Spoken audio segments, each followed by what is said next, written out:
آپ پاکستانی ریزیڈنٹس ہونے چاہیے اور آپ کا شناختی کارڈ بنا ہوا ہونا چاہیے۔ نمبر 2 پہ آپ کے 21 سال سے لے کر 65 سال کے درمیان میں ہونی چاہیے۔ منیمم آپ کی ماہانہ تنخواہ 15,000 روپے تک ہونی چاہیے، تب جا کے آپ سبمٹ بینک سے قرضہ لے سکتے ہیں۔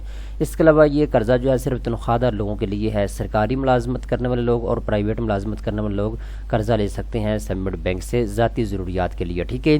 اس کے بعد دوستو تیسرے نمبر کے اوپر جو بینک ہے اس کا نام ہے جی بینک آف پنجاب۔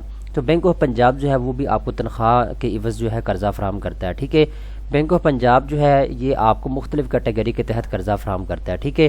نمبر 1 پہ تو دوستو آپ 1 لاکھ روپے تک قرضہ لے سکتے ہیں بینک آف پنجاب سے۔ 1 سال کے لیے اگر آپ قرضہ لیں گے تو 9,480 روپے آپ کی ماہانہ قسط بنے گی۔ 2 سال کے لیے اگر آپ 1 لاکھ روپے قرضہ لیں گے تو 5,312 روپے آپ کی ماہانہ قسط ہوگی۔ 3 سال کے لیے اگر آپ 1 لاکھ روپے قرضہ لیں گے تو 3,950 روپے آپ کی ماہانہ قسط ہوگی، ٹھیک ہے۔ اس کے بعد اگر آپ 1,25,000 روپے تک قرضہ لیتے ہیں 3 سال کے لیے تو 4,937 روپے آپ کی ماہانہ قسط ہوگی۔ اگر آپ 1.5 لاکھ روپے قرضہ لیتے ہیں تو 5,924 روپے آپ کی ماہانہ قسط ہوگی 3 سال کے لیے۔ اگر آپ 2 لاکھ روپے تک قرضہ لیتے ہیں 3 سال کے لیے تو آپ کی ماہانہ قسط بنے گی 7,899 روپے، ٹھیک ہے۔ تو آپ زیادہ سے زیادہ بینک آف پنجاب سے 1 لاکھ سے 2 لاکھ روپے تک قرضہ لے سکتے ہیں۔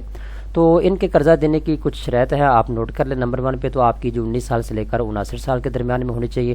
نمبر 2 پہ شرط یہ ہے کہ آپ کی ماہانہ تنخواہ کم از کم 15,000 روپے تک ہونی چاہیے، ٹھیک ہے۔ اس کے بعد شناختی کارڈ کی کاپی آپ سے لی جائے گی، اس کے علاوہ سیلری سلپ آپ سے لی جائے گی، ٹھیک ہے۔ تو اگر آپ ان شرائط کے اوپر پورا اترتے ہیں تو پھر آپ قرضہ اسکیم کے لیے درخواست دے سکتے ہیں۔ یہاں پہ دوستو ایک چیز آپ اپنے ذہن میں رکھیے گا، جیسا کہ میں نے آپ کو بتا دیا ہے، اگر آپ کی ماہانہ تنخواہ زیادہ ہے تو بینک آف پنجاب آپ کو زیادہ سے زیادہ 10 لاکھ روپے تک قرضہ فراہم کرے گا، ٹھیک ہے۔ 50,000 روپے سے لے کر 10 لاکھ روپے تک قرضہ جو ہے آپ اپلائی کر سکتے ہیں۔ یہ جو نیچے میں نے آپ کو بتایا نا کہ 1 لاکھ سے 2 لاکھ تک قرضہ آپ لے سکتے ہیں، یہاں پہ انہوں نے ماہانہ انسٹالمنٹ بتا دی ہے کہ یہ زیادہ تر لوگ جو ہیں 3 لاکھ روپے تک قرضہ یہ اپلائی کرتے ہیں یا 2 لاکھ تک، ٹھیک ہے۔ تو اس حساب سے یہاں پہ انہوں نے ماہانہ انسٹالمنٹ جو ہے وہ نکال کے دی ہوئی ہے تاکہ ایزیلی لوگ جو ہیں اس کو سمجھ سکیں۔ اس کے بعد دوستو ان کی بھی یہ بھی شرط ہے کہ آپ کی جو ماہانہ تنخواہ ہے وہ بینک آف پنجاب میں آنی چاہیے۔ اگر آپ کے پاس بینک آف پنجاب کا بینک اکاؤنٹ موجود ہے تو پھر آپ قرضہ دینے کے لیے اہل ہیں، ٹھیک ہے۔ اب دوستو یہاں پہ ایک چیز اور آپ نوٹ کر لیجئے گا، اگر آپ بینک آف پنجاب سے قرضہ لینا چاہتے ہیں تو آپ آن لائن اپلائی نہیں کر سکتے، آپ کو بینک آف پنجاب کے کسی قریبی برانچ میں جا کے قرضے کے لیے درخواست دینا ہوگی، ٹھیک ہے۔ تو یہ وہ تفصیلات ہے جو میں نے آپ کو بتا دی ہیں۔ انہوں نے مارک اپ یہاں پہ نہیں لکھا، نہیں تو میں آپ کو بتا دیتا۔ مارک اپ آپ بینک آف پنجاب میں جا کے پوچھ سکتے ہیں۔ اس کے بعد دوستو جو تیسرے نمبر کے اوپر چوتھے نمبر کے اوپر بینک ہے اس کا نام ہے جی HBL مائکرو فنانس بینک، ٹھیک ہے۔ ایک HBL کمرشل بینک ہے اور ایک HBL مائکرو فنانس بینک ہے، تو آپ نے HBL مائکرو فنانس بینک میں جانا ہے، ٹھیک ہے۔ HBL مائکرو فنانس بینک جو ہے یہ بھی تنخواہ دار لوگوں کو جو ہے ذاتی ضروریات کے لیے قرضہ فراہم کرتا ہے، ٹھیک ہے۔ اب یہاں پہ ایک چیز آپ کو بتاتا چلو، HBL مائکرو فنانس بینک جو ہے اس کے مختلف قرضہ اسکیمز ہیں، ٹھیک ہے۔ تو ان میں سے جو سیلری لون ہے آپ نے اس کے لیے درخواست دینا ہوگی۔ سیلری لون کے تحت HBL مائکرو فنانس بینک آپ کو 3.5 لاکھ روپے تک قرضہ فراہم کرتا ہے آپ کی سیلری کے عوض، ٹھیک ہے۔ اگر آپ قرضہ لینا چاہتے ہیں تو آپ کو کم از کم 20,000 روپے تک قرضہ ملے گا، زیادہ سے زیادہ آپ 3.5 لاکھ روپے تک قرضہ لے سکتے ہیں HBL مائکرو فنانس بینک سے۔ اس کے بعد یہاں پہ ایک چیز آپ نوٹ کر لیں، کچھ شرط و ضوابط ہیں HBL مائکرو فنانس بینک کی قرضہ فراہم کرنے کی۔ نمبر 1 پہ تو سرکاری ملازمین، پرائیویٹ ملازمین، NGOز میں کام کرنے والے لوگ، کارپوریٹ سیکٹر میں کام کرنے والے لوگ، اس کے علاوہ جی آرمڈ فورس میں کام کرنے والے لوگ قرضے کے لیے درخواست دے سکتے ہیں، ٹھیک ہے۔ اس کے علاوہ جی اگر آپ کے گھر کی آمدن 12 لاکھ روپے سے کم ہے تو پھر آپ قرضہ لینے کے لیے اہل ہیں۔ آپ کے شناختی کارڈ کی کاپی ہونی چاہیے، 18 سے 65 سال کے درمیان آپ کی ایج ہونی چاہیے، اور کم از کم ایٹ لیسٹ آپ کا جو ہے 1 سال اگر آپ کو ہو چکا ہے جاب کرتے ہوئے تو پھر آپ قرضہ لینے کے لیے اہل ہیں، ٹھیک ہے۔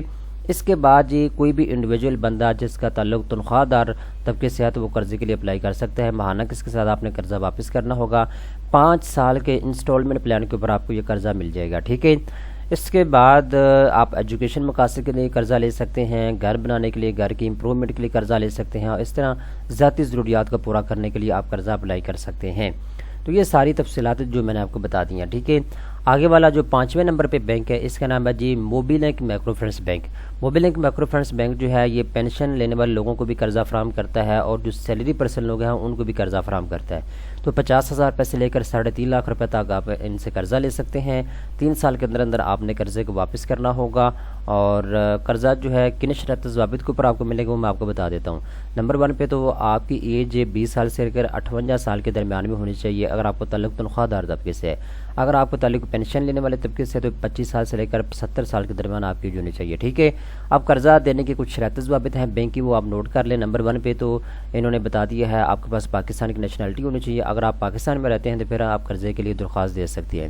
نمبر 2 پہ یہاں پہ دوستوں انہوں نے بتا دیا ہے کہ زیادہ سے زیادہ قرضہ جو ہے آپ 3.5 لاکھ تک لے سکتے ہیں، اور اگر آپ ریزیڈنٹ پاکستانی ہیں تو پھر آپ جو ہے 2 بندے آپ کو گارنٹی کے طور پہ ان کو جو ہے دینے ہوں گی، 2 ریفرنس آپ نے مہیا کرنے ہوں گے، ٹھیک ہے۔ اس کے علاوہ جی یہاں پہ انہوں نے بتا دیا ہے پروسیسنگ فیس 5,000 روپے یہ آپ کو فوری ادا کرنی ہوگی، ٹھیک ہے۔ تو یہ ساری تفصیلات جو میں نے آپ کو بتا دی ہے۔ بیسیکلی آج کی ویڈیو بنانے کا مقصد یہ تھا، بہت سے دوستوں کی جانب سے یہ ریکویسٹ آ رہی تھی کہ سر ہمارا تعلق تنخواہ دار طبقے سے ہے، تو کوئی ایسے 5 بینک ہمیں بتا دے جو ہمیں ایمرجنسی فوری طور پہ قرضہ فراہم کرے۔ تو پاکستان کے اندر بینک تو بہت زیادہ ہے، لیکن وہ بینک آپ کو آپ کی تنخواہ کے عوض قرضہ نہیں دیتے، ٹھیک ہے۔ کوئی گھر بنانے کے لیے قرضہ دیتا ہے تو کوئی گاڑی کے لیے قرضہ دیتا ہے، لیکن تنخواہ دار لوگوں کو جو بینک فوری طور پہ قرضہ فراہم کرتے ہیں ان کے بینکوں کے نام میں نے آپ کو بتا دیے ہیں۔ نیشنل بینک ہے، نمبر 2 پہ سبمٹ بینک ہے، نمبر 3 پہ بینک آف پنجاب ہے، نمبر 4 پہ G H P L microfinance bank ہے، نمبر 5 پہ Mobilink microfinance bank ہے۔ تو یہ 5 بینک ہیں، ان میں سے کسی بھی بینک کی برانچ میں جا کے آپ قرضے کے لیے درخواست جمع کروا سکتے ہیں، ٹھیک ہے۔ امید کرتا ہوں یہ ویڈیو آپ کو پسند آئی ہوگی۔ اس طرح کی مزید اچھی معلومات حاصل کرنے کے لیے فوری طور پر چینل کو سبسکرائب کر لیں۔